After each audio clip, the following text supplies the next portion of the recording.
After the defeat of our troops by the Parthians, we had tried to escape the slaughter. But after spending the night walking, the Parthians had caught up with us and had taken us prisoners. We were forced to march thousands of kilometers to battle their foes, thank you.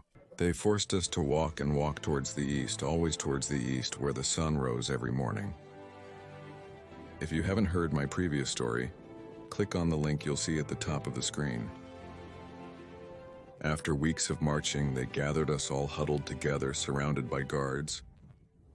I thought it would be the end. I decided to die with my head held high with pride, showing those men of the desert that a Roman knows how to die with dignity. After nearly an hour under the sun standing, what was surely an officer appeared, and he gave us two options. The first would be to go to the mines or to any other place where forced labor occurs, and end our lives breaking our backs to enrich their empire.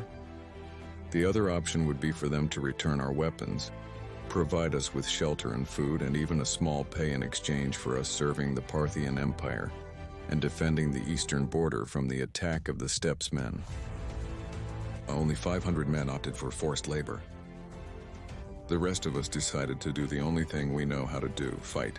Those who had chosen to work were taken in another direction, while the rest of us were taken further east. I don't know how many days we were walking, perhaps weeks, perhaps months, always under the same relentless sun. Although I must admit that from the moment we decided to fight for the Parthians, they treated us better. We received more food and water, and they allowed us to make some stops throughout the day to rest. We finally arrived at our destination. They pointed out an area where we were supposed to camp, away from the border barracks, heading towards the adjacent territory. I didn't know what or who we were going to face, and that uncertainty was eating me up inside. We were forbidden to leave the area assigned to us unless it was to repel an attack. So the days passed slowly, very slowly. We were also forbidden to build palisades. We could only dig pits and place stakes in the east direction. Finally, after perhaps 3 or 4 months there, maybe more, maybe less, we saw a dust cloud in the distance. Enemies? We didn't know. A Parthian messenger arrived at the stroke and told us in poor Latin that they were nomads making a raid on the border. It was our moment. I ordered the alarm to be sounded, and within minutes we left the camp and formed a wall, scarlet. Facing those riders, we began to be attacked with arrows, but they couldn't break through our lines. After half an hour of combat, they retreated. Looking back, we saw horse archers had been launched to support us, explaining the Parthians' retreat. Weeks later, under the cover of night, a man with slanted eyes came and told us that his leader, Yu, from the Xiongnu Nomads, wanted us. His army offered us a land to live in with total freedom, with the promise of defending their territory from the attack of men belonging to the Western Han Dynasty. The names of these people make me dizzy, impossible for me and my legionaries to pronounce, let alone for the narrator who voices me. But it didn't matter.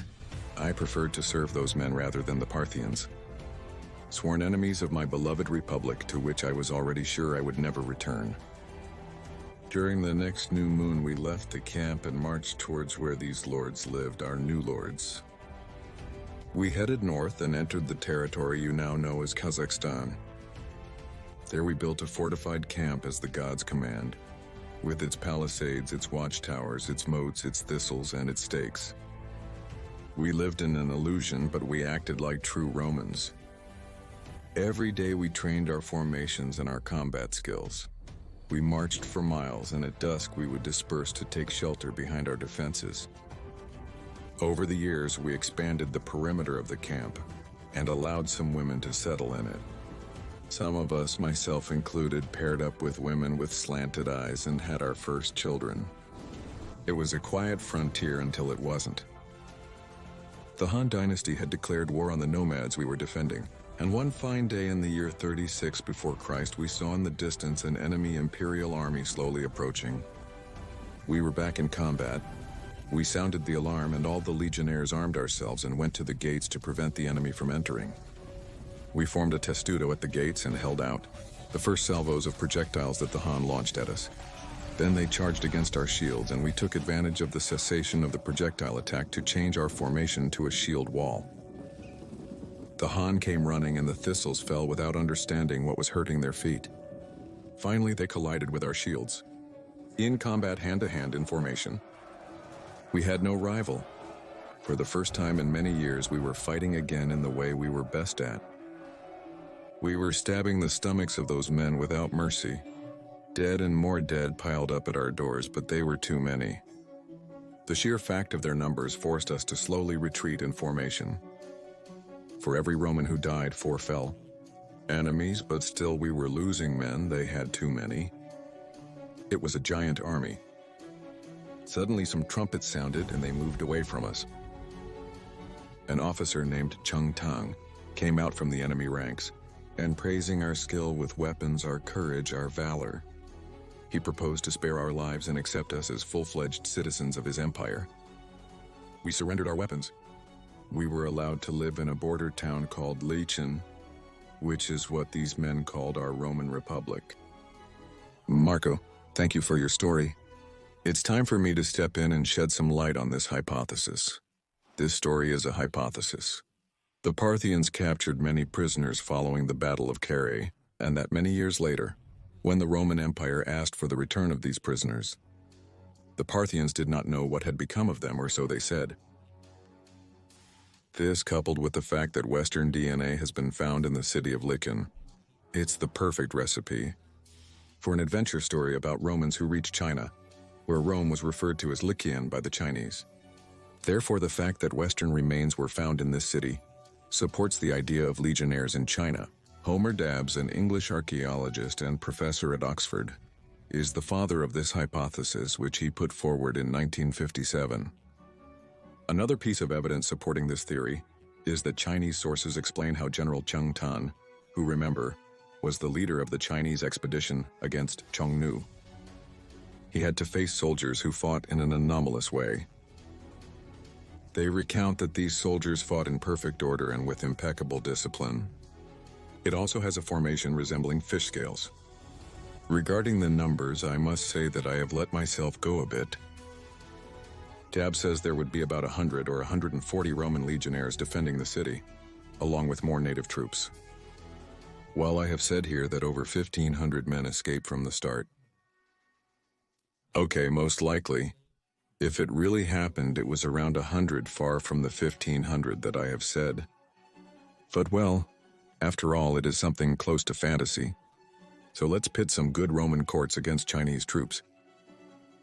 I'm going to recommend some books about this story now, in my opinion. Very, very good. I'll leave the link to these books in the description, in case anyone is interested in reading them. I really enjoyed them a lot. The first one is from my favorite author, Santiago Posteguillo, with The Lost Legion, which is the conclusion of the Trajan trilogy. The second book is not exactly about this legion, although it is referred to.